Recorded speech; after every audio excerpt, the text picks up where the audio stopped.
helping singles find their perfect matches was like dream job. Having to spend every waking moment next to your spouse is not always the easiest. Beautiful. I mean, I love beautiful experience. I keep saying it was like 97% amazing. 197% but beautiful. like, you know, our marks magic. Right. What did the two of you learn about your relationship during this process? And that we can endure a cruise and come out of it. With our children, by the way. We were, our kids were with us, which was really fun, I have to say. You know what we did learn is, I can't speak for Rebecca, but I'm a cruiser. I love cruising. I had never been on a cruise. I learned that I've never gotten a better night's sleep on a cruise. than on a cruise. It's really the best sleep you'll ever get. It's amazing. And I don't sleep well in general. Like the older I get, the lighter sleeper I become. Mm-hmm. It's like the best sleep I've ever had. Just gently, ever so gently rocked in that boat, in the most comfortable bed, doors open so you could hear the sea all night long. It was just heaven. I woke up feeling great, like energized. We also learned that on a cruise, people can find love because time sort of stands still. Like after doing the Real Love Boat, I totally get Jack and Rose. Like, yeah, you understand how romantic a cruise ship can be. You know, if you've got weeks and weeks on a cruise ship and you're trying to meet somebody,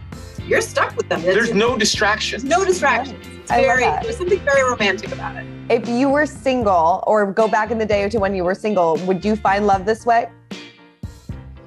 You know, Jerry and I found love the old-fashioned way, face to face. Jerry came up to me at a party and had to sell himself a little to a certain extent. And we're now, a lot of our singles on the Real Love Boat are from a generation of swipers where you don't necessarily have to meet people the old-fashioned way, AKA organically, face-to-face in person, and figure out how to break the ice and charm the other person. So I think it was nice to see some of our singles who are a little bit younger, flex those muscles a little bit and meet people the organic way. You know what's funny? We have one dude in particular on our show who was not very vulnerable in the beginning.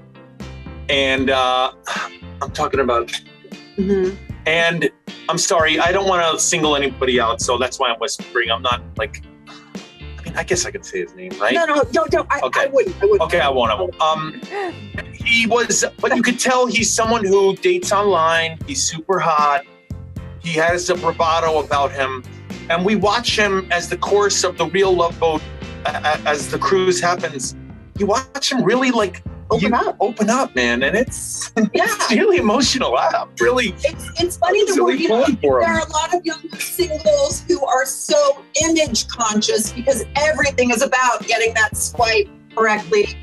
And they forget about the human element of two people just meeting and getting along. So that's what you see. That's how you see everybody sort of blossom. The only reason I am with Rebecca Romijn is because when I met Rebecca when I was 30, I knew I had literally, I was like Eminem in 8 Mile. I had one shot. That was it. And I had honed. Rebecca said I sold myself, which was, I'm still processing that one. I don't know if maybe that was the wrong, that was used the wrong word. I did a song and dance. I had a routine. No. Jerry was utterly charming, as you can imagine, and hilarious. And of course, I fell for that immediately. But I think a lot of these kids today are not able to present themselves face to face. Everything is over the apps and texting, and it's a different language. So the Real Love Boat, we really break down those barriers and people have to show who they really are. It's really interesting. I love it.